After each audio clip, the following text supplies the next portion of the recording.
Hi friends, very good morning. ಇವತ್ತು ಬೆಳಗ್ಗೆನೇ ಎದ್ದು ಇವತ್ತು ಪಿತೃಪಕ್ಷ ಇರೋದ್ರಿಂದ ನಮ್ಮ ಊರಿಗೆ ಹೊರಟ್ವಿ. ಅಲ್ಲಿರೋ ಹಳ್ಳ ನೋಡಿಕೊಂಡು ನಾವಿರೋ ವೆದರ್ ಎಲ್ಲ ನೋಡಿಕೊಂಡು ಬೆಳಗ್ಗೆನೇ 7:30 8 ಗಂಟೆ ಬೆಳಗಿನ ಜಾವ ಆಗಿತ್ತು. ಅಕ್ಕಿ ತಗೋಬೇಕಿರೋದ್ರಿಂದ ಬೇಗನೆ ಬಂದು ನ್ಯಾಯಬೆಲೆ ಅಂಗಡಿಲಿ 11 ಗಂಟೆ ಹೊತ್ತಿಗೆ ಲಾಸ್ಟ್ ಮಾಡ್ತಾರೆ. ಅಕ್ಕಿ ತಗೊಂಡು ನಮ್ಮೂರ ಕಡೆಗೆ ನಾವು ಹೊರಟ್ವಿ. ನಾವು ಓದಿದ ಸ್ಕೂಲ್ ಇದ್ದು, ನಾವು 10th ಗಂಟೆ ಇಲ್ಲೇ ಓದಿದ್ದು. ತುಂಬ ನೆನಪುಗಳಿದೆ. ಫೈನಲಿ ಮನೆಗೆ ಬಂದು ನಮ್ಮ ಅಪ್ಪಾಜಿ ಅಕ್ಕಿ ಚೀಲ ಎಲ್ಲನೂ ಕಟ್ಟಿಡ್ತಿತ್ತು. ನಾನು ತಂದಿದ್ದ ಅಕ್ಕಿನ ನಮ್ಮ ಚೋಟು ಮರಿಗೆ ಫೋನ್ ಕೊಟ್ಟು ಕೊಂಡಿಸಿದ್ರು.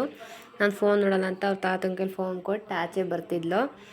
ತುಂಬ ಚೇಷ್ಟೆ ಮಾಡ್ಕೊಂಡು ಕೂತಿದ್ಲು. ನಾನು ಚೋಟು ಮರಿ ಮಾತಾಡ್ಸ್ಕೊಂಡು ಆದಮೇಲೆ ಕೋಣೆಗೆ ಹೋದರೆ ನನ್ನ ತಂಗಿ ಈ ರೀತಿ ಆಗಿಬಿಟ್ಟಿದ್ಲು. ಪಾಪ ಕೆಲಸ ಮುಗಿಸಿ.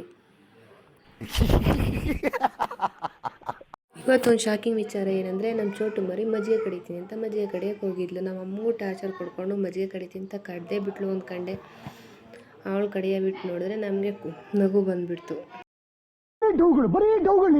ನನ್ನ ಮಗನು ನಮ್ಮ ಚೋಟು ಮರಿನೂ ಇವತ್ತು ನಮ್ಮ ಅಮ್ಮನ ಮಜ್ಜಿಗೆ ಕಡಿಯೋಕ್ಕೆ ಬಿಡಲಿಲ್ಲ. ನಮ್ಮಮ್ಮ ಮಜ್ಜಿಗೆ ಕಡಿಯೋಕ್ಕೂ ಬಿಡಲಿಲ್ಲ, ಬೆಣ್ಣೆ ತೆಗಿಯೋಕ್ಕೂ ಬಿಡಲಿಲ್ಲ ಅಂತ ಮಾಡಿದ್ರು. ಹಂಗೂ ಹಿಂಗೋ ಫೈನಲಿ ಹಬ್ಬ ಮುಗಿಸ್ಬಿಟ್ವಿ. ಇವಾಗ ಸಂಜೆಲಿ ಎಲ್ಲ ಎಡೆ ಎಲ್ಲ ಇಟ್ಟು ಪೂಜೆ ಎಲ್ಲ ಮುಗಿಸ್ಕೊಂಡು ನಮ್ಮಮ್ಮವರು ತೋಟದ ಹತ್ರ ಇರೋ ಗೌರಿಗೂ ಪೂಜೆ ಮಾಡ್ಕೊಂಡು ಬರೋ ಹೊತ್ತಿಗೆ ನಾವು ಮನೇಲೆಲ್ಲ ಪ್ರಿಪೇರ್ ಮಾಡಿ ಪೂಜೆ ಮುಗಿಸಿದ್ವಿ. ಇವತ್ತಿನ ಪಿತೃಪಕ್ಷಕ್ಕೆ ಊಟ ಈ ರೀತಿ ಇತ್ತು. ಇವತ್ತು ಸಿಗುವ ಮತ್ತೆ. Thank you for watching.